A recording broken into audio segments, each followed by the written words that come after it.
Magandang araw mga kababayan. Ako po si Andrea Bautista, isang miyembro ng TUCP o Trade Union Congress of the Philippines. Ang pinakamalaking grupo ng mga manggagawa sa bansa. Ako po ay nag-aalala dahil maraming sa ating manggagawa ang hindi nakakatanggap ng tamang sweldo sa kanilang mga pagod. Alam niyo po ba na mayroong mga batas na nagpoprotekta sa atin dito?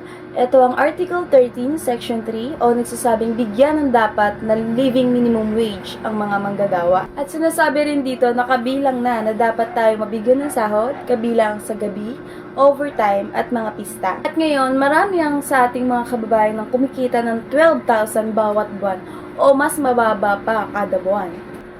Ngunit kailangan ng ating mga manggagawa para sa kanilang pamilya na kumita ng 25,000 kada buwan para sa pagkain, bahay, gamot at pati na rin sa mga pag-aaral ng kanilang mga anak. At meron ding mga hindi nagbabayad ng tama at inaantala pa ang mga sahod ng mga manggagawa. At kapag maayos ang bayad sa ating mga manggagawa, makakain sila ng maayos, makakapag-aral pa ang kanilang mga anak at makakatulong pa tayo sa ating mga ekonomiya. At paano nga ba tayo makatulong?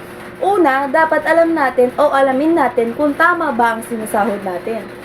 Pangalawa, kung hindi tayo binabayaran ng tama, huwag tayong mahiyang humingi ng tulong sa TUCP o malapit na dole sa lugar natin. At pangatlo, ibahagi natin ito sa ating mga kasama at para suportahan ang ating kampanya para sa tamang pasahod. Ang makatarungang pagbabayad para sa ating pagod ay ating karapatan. Para sa higit pang impormasyon, bisitahin lang ang page ng TUCP.